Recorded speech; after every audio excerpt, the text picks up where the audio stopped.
Hi. Yeah, I thought that today would be nice to talk about Sundance because today would be the day that is the big Sundance ceremony. I would have been in ceremony since the beginning of the week, and Sundance ceremony starts camp day on Thursday, but we go into camp on Monday, Tuesday, build the kitchen, the lodge. We go into the forest and we build the whole camp every year afresh. And ceremony then starts on Friday.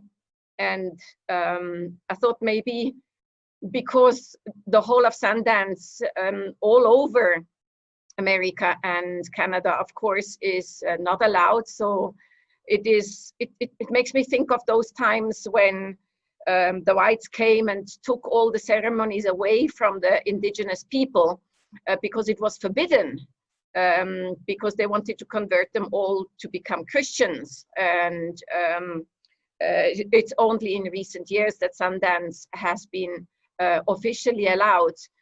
But for many years, Sundance was still being held, but hidden and forbidden.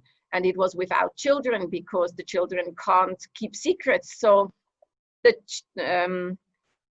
children actually have lost their way of life more than the elders, because the elders can still remember, and the children don't remember. And because all of their way of life has been forbidden, the whole First Nation community as a whole, they have kind of lost their guidance.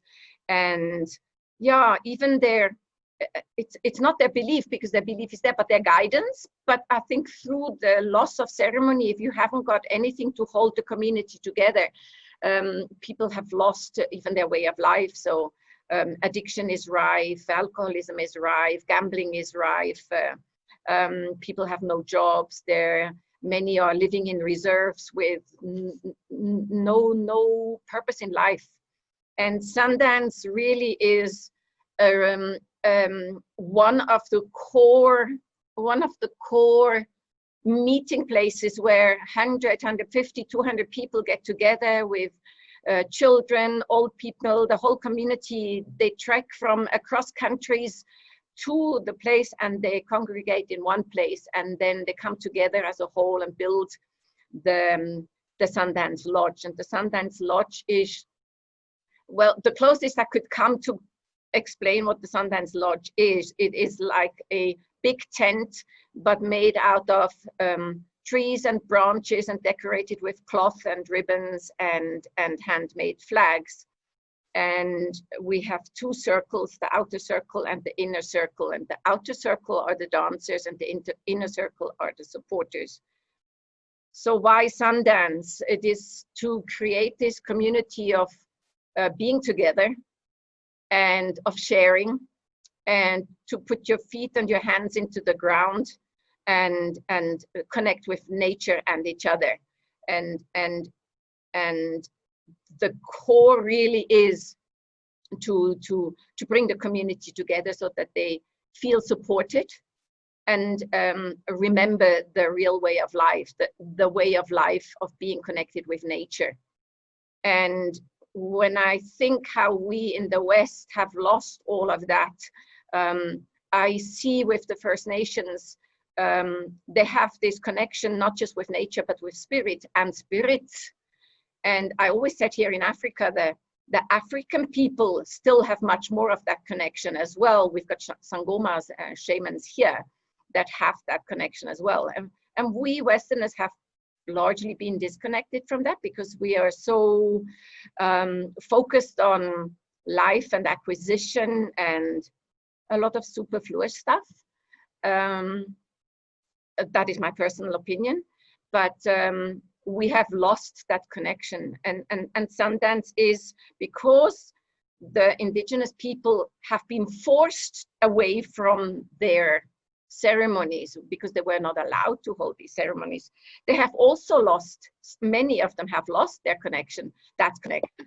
And Sundance really is there to help them rekindle that connection. And in during ceremony, as I said, there's two groups. There's the dancers. So when I go, I'm a dancer. I go there as a dancer, and it is the whole idea of the Sundance is those who dance, they sacrifice, and they sacrifice for the ill of the world, for the pain of the world. And that's why we fast. During the 3 days of ceremony, we don't eat, we don't drink, we dance, we don't really speak either. It's discouraged to speak. It's not forbidden, but it's discouraged. And we sleep out.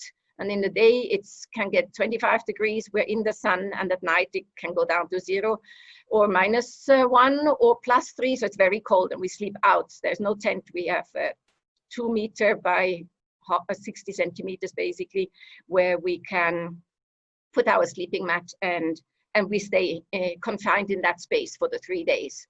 The only time out of that space is really literally to go to the bathroom. And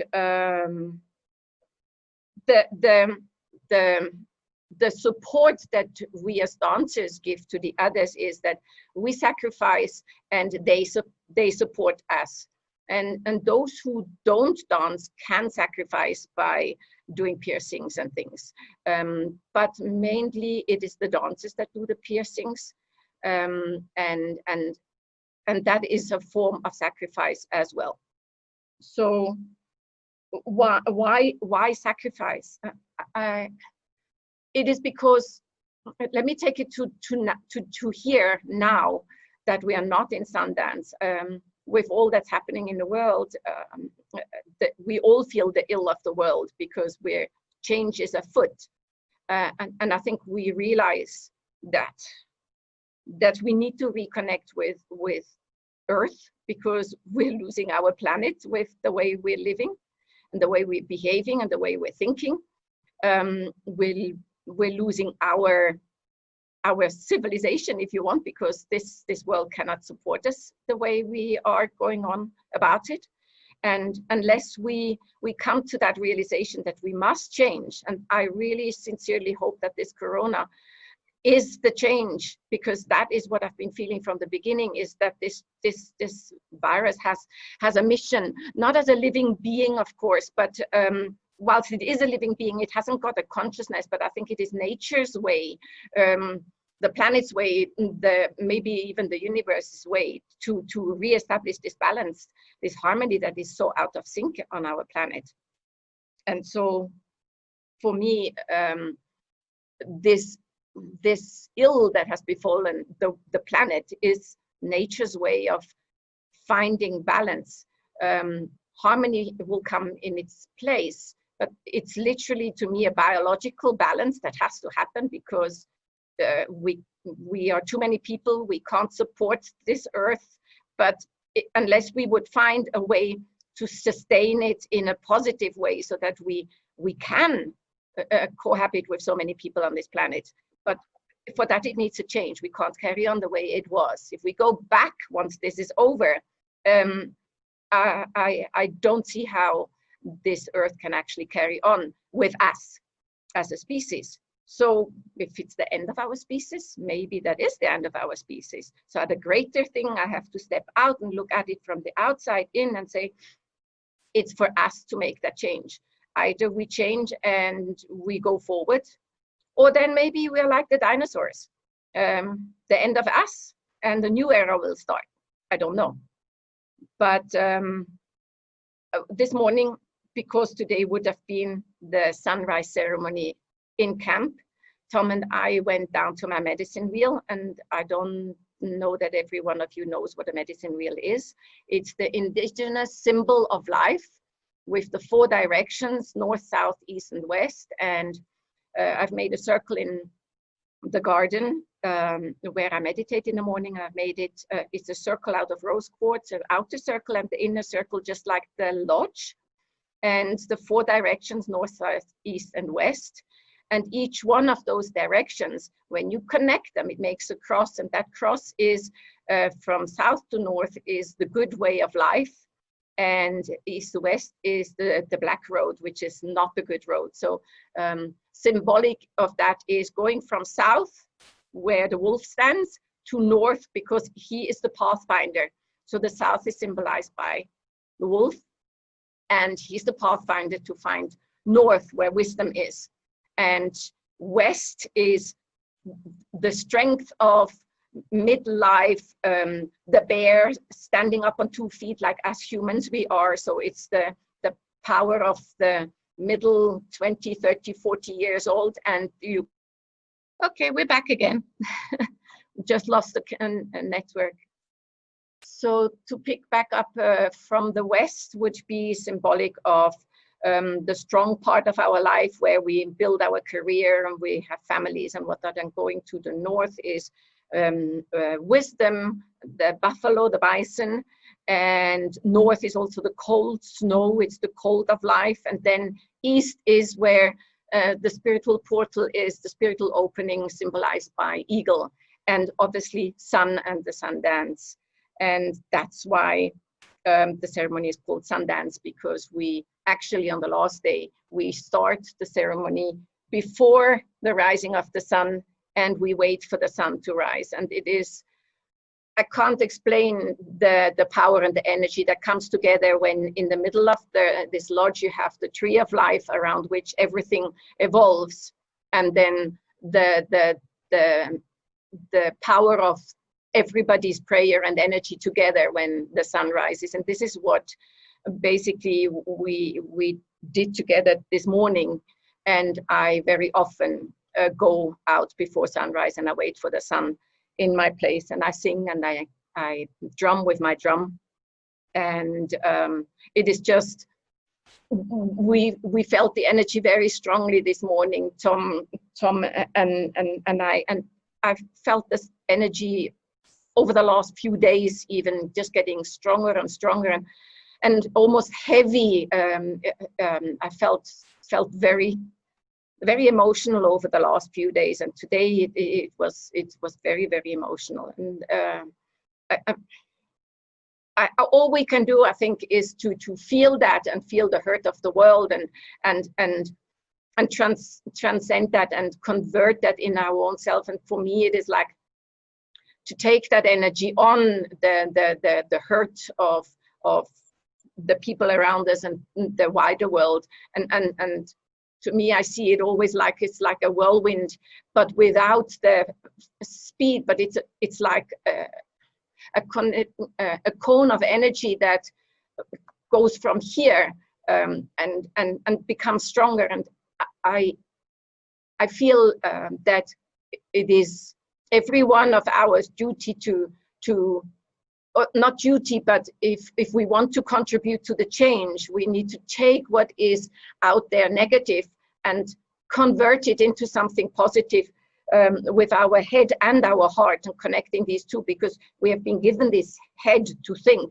but we still have the heart to feel. And Chief said to me, the longest journey is from the head to the heart. We need to connect these two, and if we don't connect these two, it's meaningless. But we can also not just let it be here. We need to let this energy go out, and that is the purpose of Sundance, is to share that energy and to increase that energy, and to create this energy wave. And on the circle group, I've written a few times about the change that I feel that needs to happen. And we are part of this change, each one of us.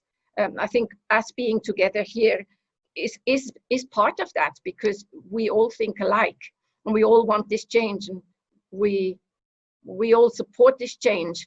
But maybe sometimes I felt in the past that I need to direct this change, and I don't think it is about directing. I think it's just creating that good positive energy, and it will direct itself the way it must go.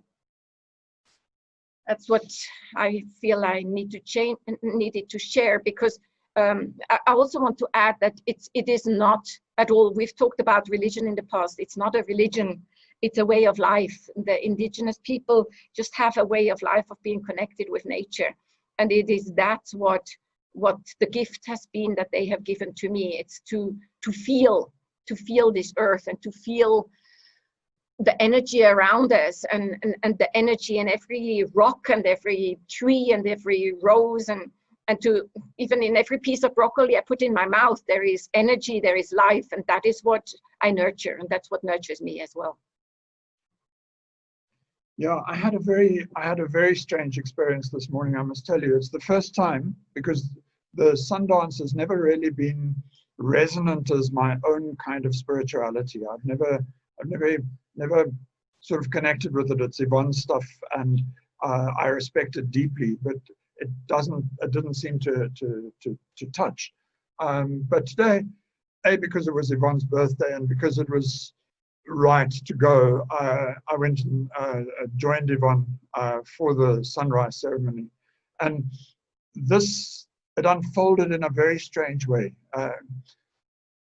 So we started maybe about 15 minutes before the sun rose, and it was just sort of gray with that little bit of orange on the eastern horizon, just tiny bits of color coming into the morning. And because it was so very cold this morning, everything was just still. There was not a bit of movement anywhere, not even in the leaves of the trees. And as we stood there, I started to sense something, and you're going to think that I maybe had too much magic mushrooms. Maybe I should have had more. I should have had enough. And what started to happen is let's just position where this medicine, what is it called? Medicine wheel. Is. If you know the property well, and if you know where the house is in the bottom cottage and the hangar, there's that whole patio area that sort of looks out into the Vlakplaas Valley.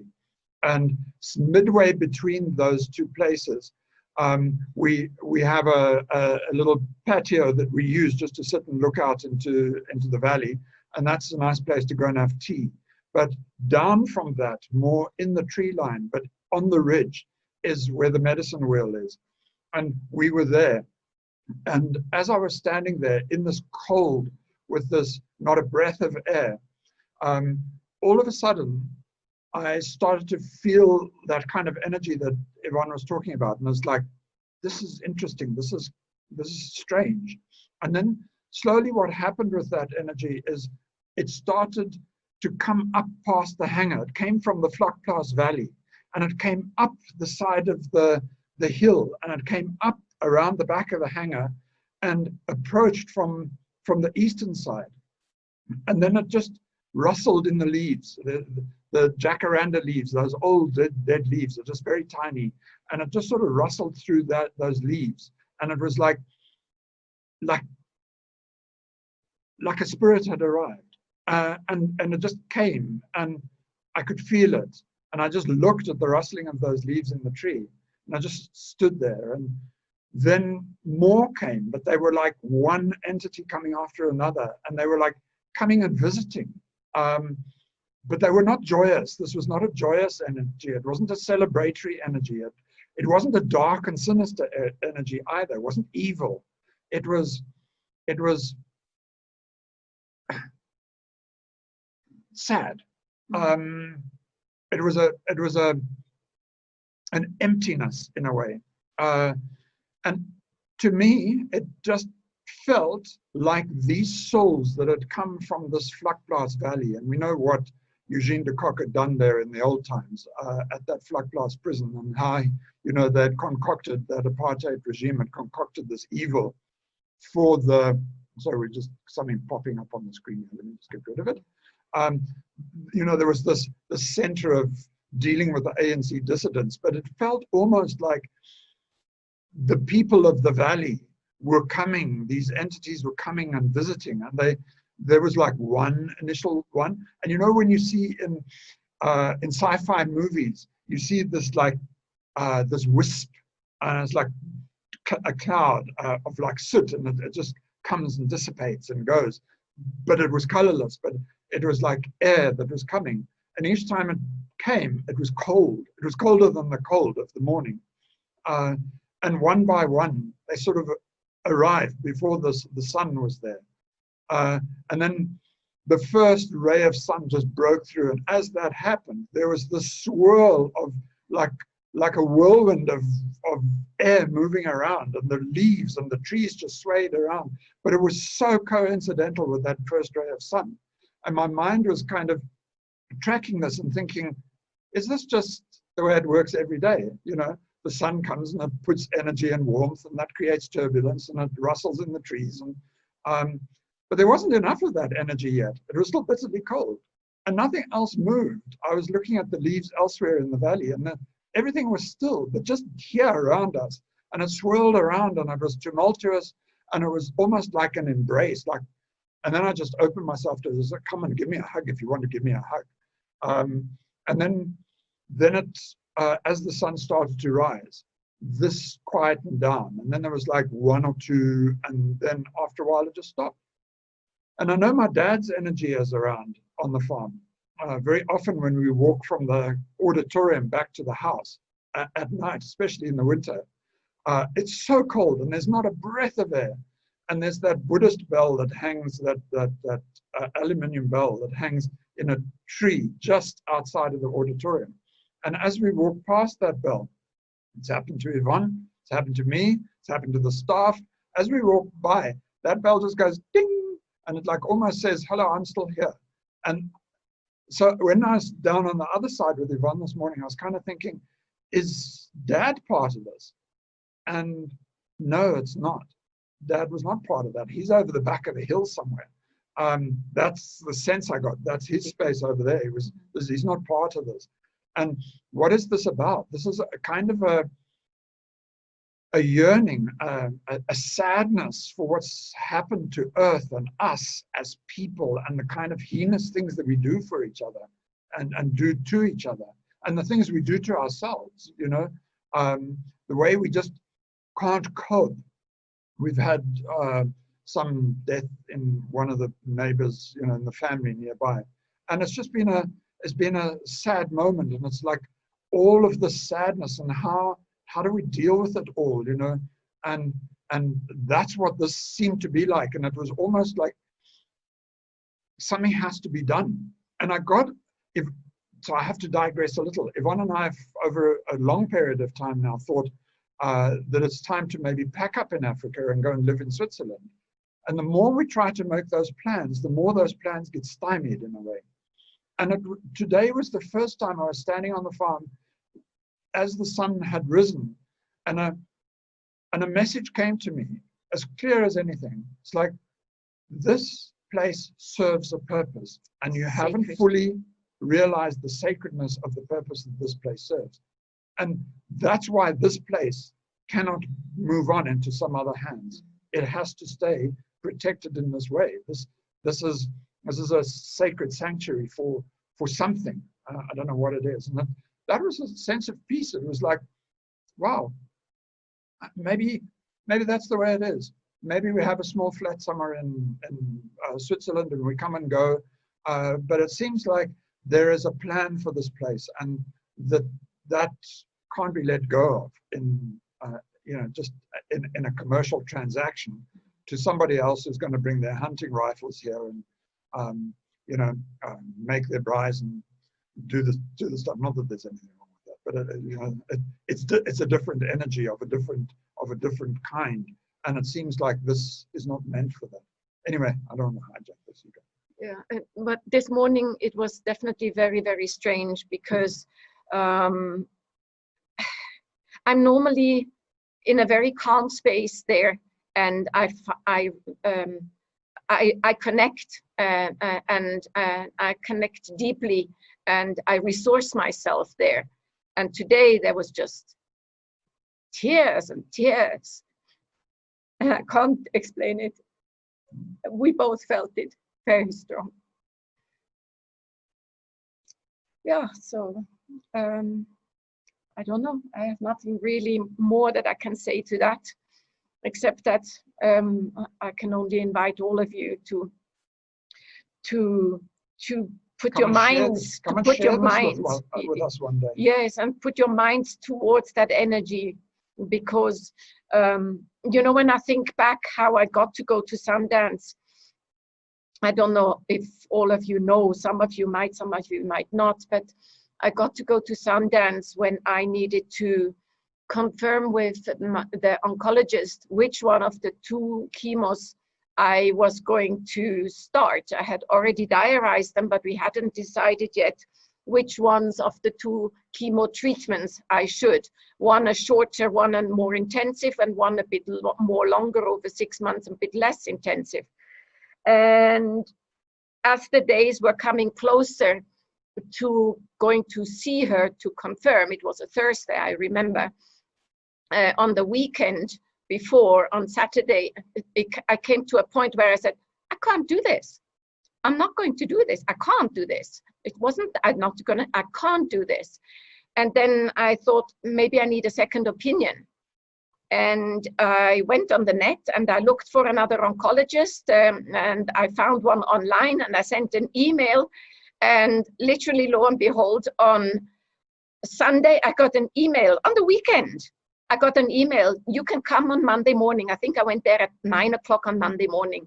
And I saw Dr. Moodley at Donald Gordon. And I explained to him, I said, oh, need to digress. And as I made contact with that oncologist and I sent that message, that email, the same day, on Saturday, I got this email in my inbox saying, do you want to learn? Do you want to come and join and be part of a Sundance experience and get to know the indigenous people who tread lightly on this planet? And I read what was on that message, and it went straight to my heart. And I clicked on it and I said, we are coming. Both. Tom didn't even know about it. I just said, we are coming. And I had to motivate why I would go. I had to give my story, because there is a number that they can accept and not too many. But you have to motivate, and I just gave my little bit of story. And I think also on Sunday or on Monday, I got that email and says, you're welcome to come. And then Tom and I started getting visas and everything in order. And when I went to the oncologist on Monday, this new one, I said, this is what I'm going to do. Because on Monday, I had already known that I can go. And I said, this is what I'm going to do. I'm going to go to Canada. I'm going to be with the indigenous people. And I'm not going to do chemo. And he says, go for it. And that's how I got to be there. And it has been that connection within myself to find that resourcefulness inside of myself, which I so believe we all have. We all have this resource, this strength inside of ourselves, and it is a matter of simply connecting again with it. And I'm certainly no different from any one of you or anyone else out there. It's just a matter that we've lost it and we forget, or we have forgotten, and we don't know how to get back to that. And that is the gift that they have given me, is to find that connection again. And part of it is connecting with spirit. And one of the shaman told me, be careful what you ask for, because I said, I'm open. And she says, that's fine, but just know that it is not always easy when you feel these connections. And today was one of those days where it was really not easy. But in general, it has been very, very empowering. Today was first very, very, very deep and very sad. But in the end, it was again empowering. I'm just still very emotional from it. Clearly. So the usual, if you want to say something, just pop your hand up. When I call your name, you can just unmute your mic and say what you want to add.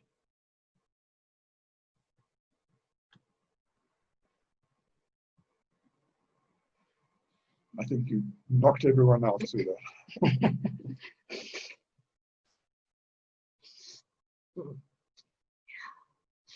And it's also okay to leave it there. I think we Mommy just wants need to say something. Hang on, Granny, just give us a sec just to unmute you. Okay, now Mommy. you can say what you want to say.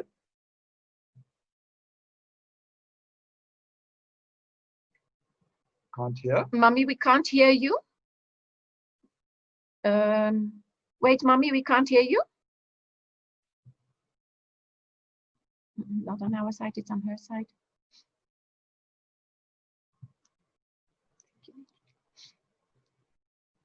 Granny, we can't hear. There's something with the microphone, so we just lip reading at this stage. But we'll have to check that out another time. I know you want to say something, but we're all not hearing it at the moment. We're not hearing you, Mommy. Wait a minute, Mommy. I'm going to put you on a WhatsApp call. I'm going to call you on WhatsApp, and then you can say on WhatsApp because the others can hear it as well. Put on speakerphone. Is it okay? Okay, can you hear me now? Yes, I can hear you. Okay. The others as well. Okay, go ahead. And now we're getting a feedback. Now we're getting the echo.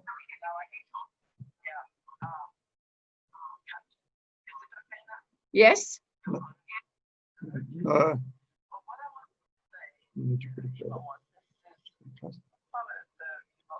Experiences very much in Canada because I didn't really understand it. We never talked about it. I thought, oh, one day I'll find out. It's not straight to my heart. Oh, thank you, Mom. Oh, Thank you. thank you, Granny. Yeah. I think we just park it there, my darlings. Mano, you want to say something, please? Yeah, it's something that I've been feeling also during the week, you know, that loss of connection. I think that's maybe what I've been feeling, is that loss of connection that the world has been feeling. And it's really a sad place to be. It's lonely and dark. And then in the same instant yesterday, I got this message that we are able to connect to other people. You know, when we have conversations with each other, we have this, you know, it's like, how are you now? I'm fine. You know, we talk, but we don't really connect with each other. And this whole COVID thing, because everybody has the same fears, or sort of the same fears, we're in the same storm. So we have that connection with each other. And it feels like it's like a door that's a little bit open for me to start really connecting to people more than in the past. It's almost like we're not so afraid of asking each other those hard questions. Are you afraid of falling ill, or are you afraid of dying? Because suddenly it's questions that everybody is struggling with. So that I think the potential for human interaction and human connection is so big at the moment. And it's exciting and scary all at the same time. My facial expression, Mano, was just because I pulled something off. I got my foot that tangled was in a you. wire. The whole clock fell down. The whole clock thing fell down. Oh, wow. It wasn't that you'd said something that I didn't agree with. In fact, I hope Okay. they hope that they might be able to hold the Sundance in August, but obviously that for us will not be possible from here, because I don't think that our borders will be opening anytime soon.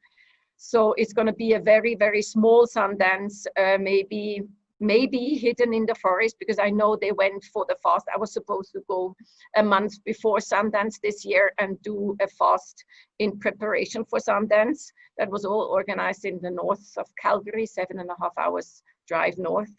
And they actually went ahead with that fast and sweat lodges again, 3 days in the forest there. It's very secluded, each one in a little 3 meters by 3 meters slot, sleep out day and night, fasting, no eating, no drinking. Start with a sweat lodge, which is basically a natural sauna made with reeds and cloth.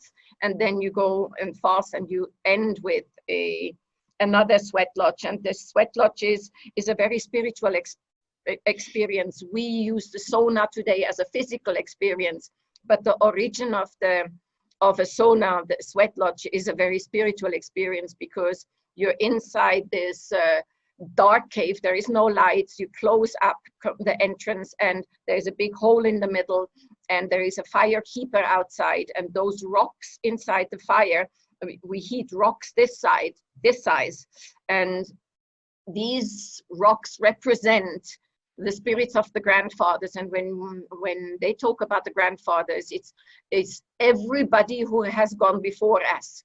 So anybody that has gone before us are the grandfathers. That includes, of course, grandmothers or anything, all our generations and spirits before us. And they are being called into the sweat lodge, and they one by one get put into the hole, and there is prayers over it, and there's singing over it by the chief who leads the sweat lodge. And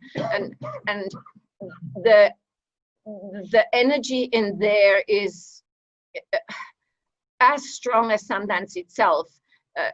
Sometimes I feel even it was more stronger, because I've had just unexplainable experiences in there that I cannot even put words to it, and I won't try, because it is just where it is. It is here, and it must remain there. But it has opened the knowing and the understanding and the feeling that there is so much more to this world than what we are experiencing at this level. And if you ever get the chance to attend to anything like that, I can just from my heart tell you, go do it, be there, experience it, because it is just incredibly powerful. Do you think it's possible to recreate that in South Africa, Yvonne?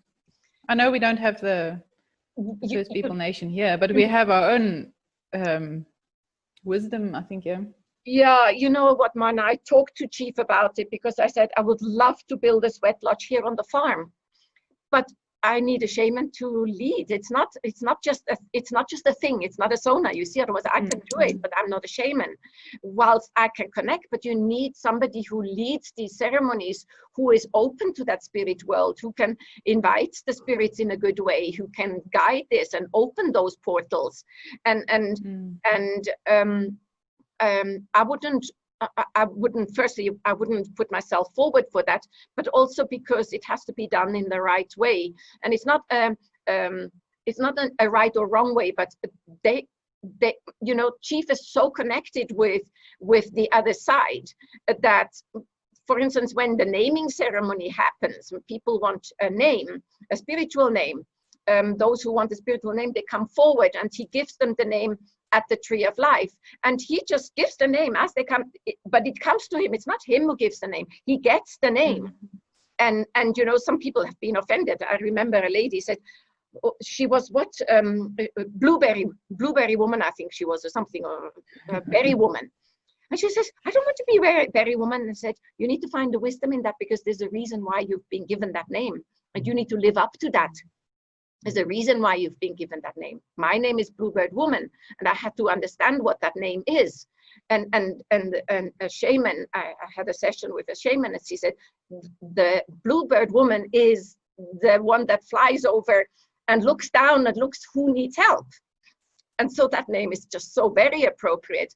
And strangely enough, the 2 days before that, I gave another shaman who worked with me a blue feather that I brought from South Africa. And it is a parrot feather that Mommy and I found at Monte Cassino. So it's a ara of those parrots, that blue ara feather that I actually took with me from here to Canada to give to my mom.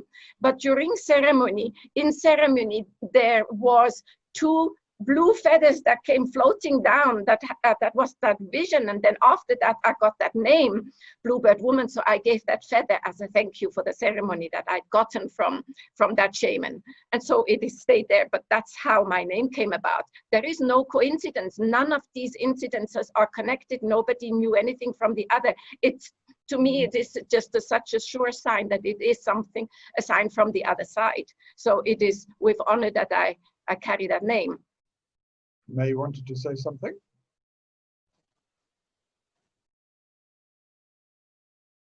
May, we're also not hearing you. What's going on with the sound today? No, Is it us? We no, I can't don't hear. think so. I We think can't it's hear on the other anybody. side. No, we heard mine. No? Oh, yes, that's true, of course. So it's me. It is what it is. I then. heard, There we sorry, go. I heard some of what Marlene was saying. Oh, you good, did? good. Okay. So maybe it's just a funny connection or something. Yeah. Try one more time. May? No, No, not today. not sure what's going on. Lip read. Lip read. Yeah, so then I think Yeah.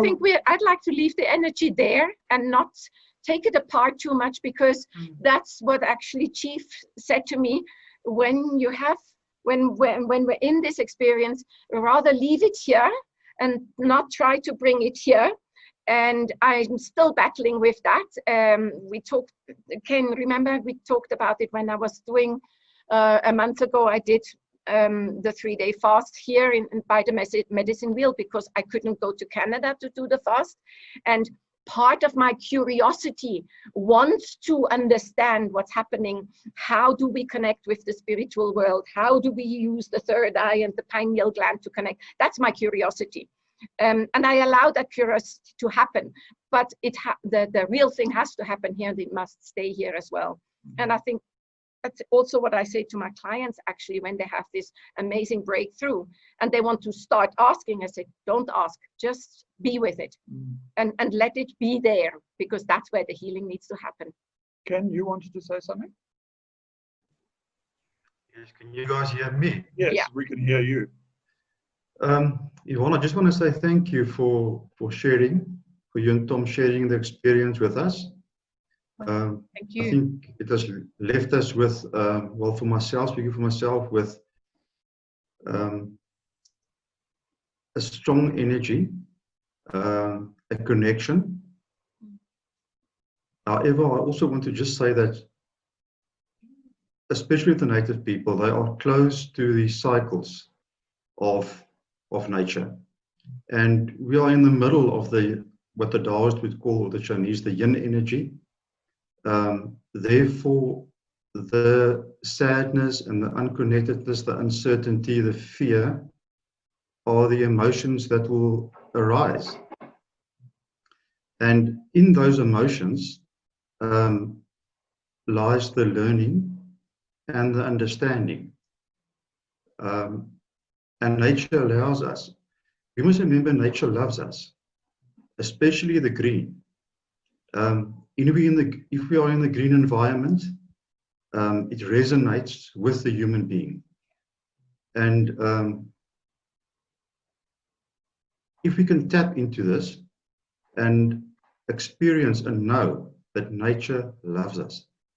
If we are around the trees, if we are on the flowers, if we look into the flowers, if we look onto the leaf, onto the tree, they recognize that and they love it. So yes, thank you for sharing that with us. With love, thanks. Thank you. Thank you, Ken. Thank you. So we're going to go and visit the roses today. We're going to go to the rose farm. And just walk around with our face masks and smile at the roses. And then they'll know that we're smiling at them, but no one else will know that at all. Let's leave it there, guys. Thank you. Bye-bye. Bless Thank all. you. Thank It's you. lovely. Lots of love to you. Awesome. Thank you for Great sharing stuff. this space Thank you. today. Thank you.